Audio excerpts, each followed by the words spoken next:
नमस्कार दोस्तों।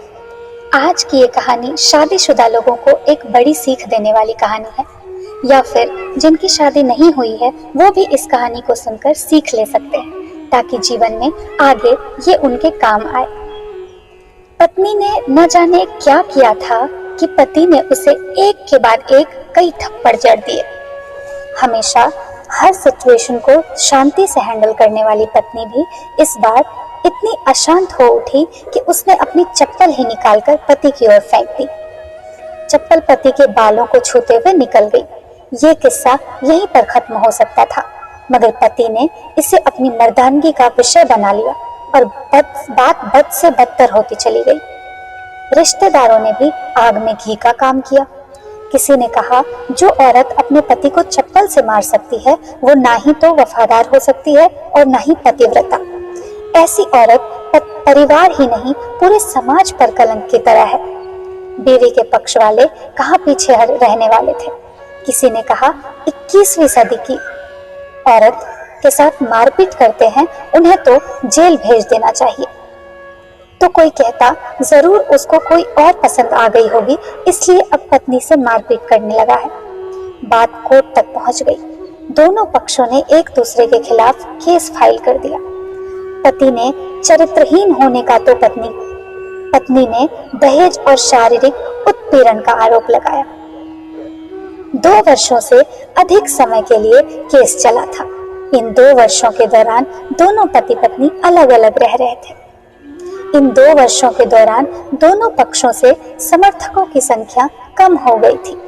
पहले जहां दोनों पक्षों में समर्थकों का समूह होता था, अब गिने चुने लोग रह गए थे। पत्नी और पति दोनों की आर्थिक स्थिति भी इस समय के दौरान नीचे गिर चुकी थी। जिन्हें वो अपना शुभ चिंतक समझ रहे थे, पैसों की बात आते ही उन्होंने भी अपना पल्ला झाड़ लिया था।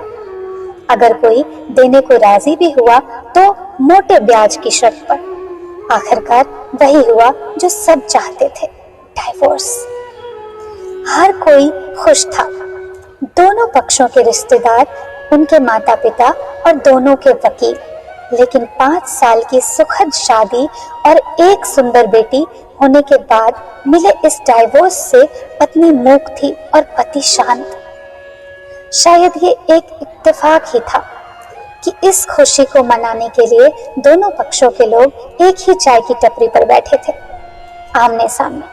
इत्तेफाक इसलिए क्योंकि ज्यादातर लोग जो एक दूसरे के विरोध पक्ष को सपोर्ट कर रहे थे, वे एक दूसरे को अच्छे से जानते भी नहीं थे। पति पत्नी भी इन सभी से दूर एक दूसरे के सामने मेज पर बैठे थे।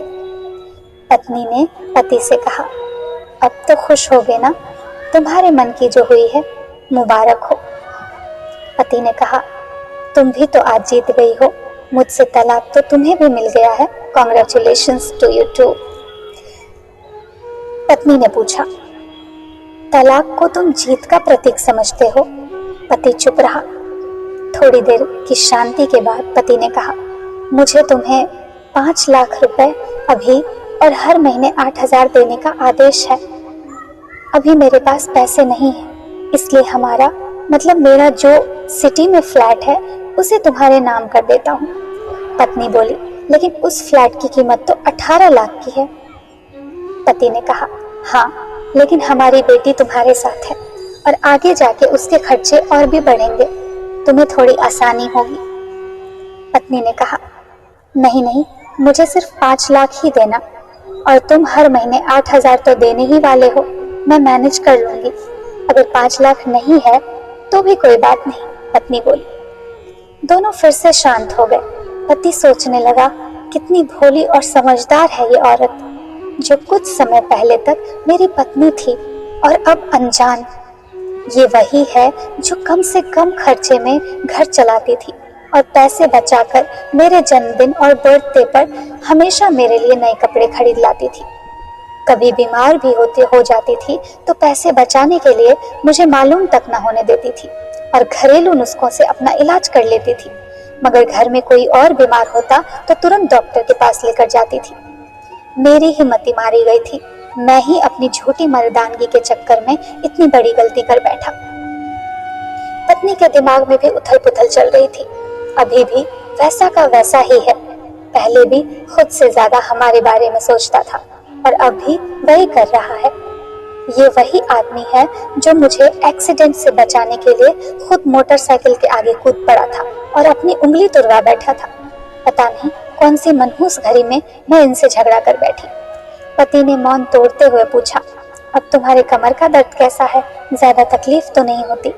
पत्नी हल्का सा मुस्कुराई और बोली, अभी भी होता है। अब तो पेट में भी क्रैम्प्स उठते हैं। वो तो उठेगा ही। तुम योगा और कसरत भी तो नहीं करती हो। अब किसी अच्छे डॉक्टर से दिखा लेना।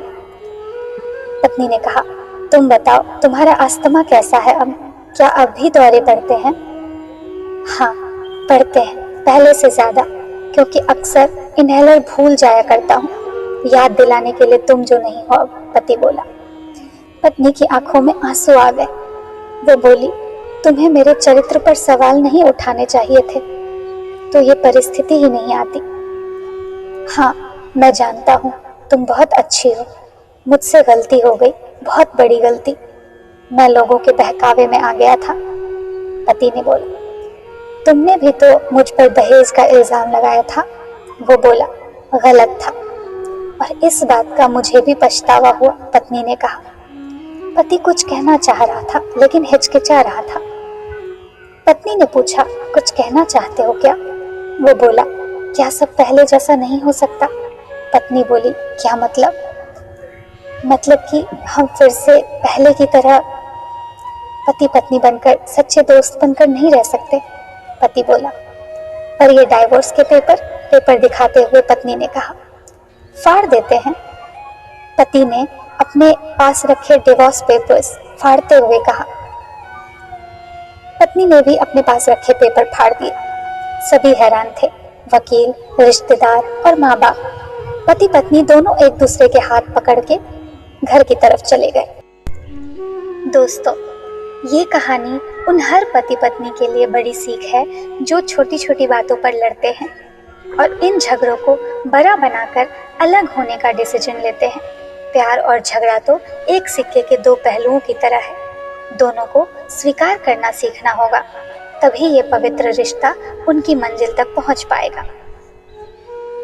दोस्तों, अगर ये वीडियो आपको अच्छा लगा हो तो प्लीज़ इस वीडियो को लाइक कीजिएगा और इस चैनल को सब्सक्राइब कीजिएगा, क्योंकि इस चैनल पर हम ऐसे ही और भी मोटिवेशनल वीडियोस लाते रहते हैं। धन्यवाद। राधे राधे।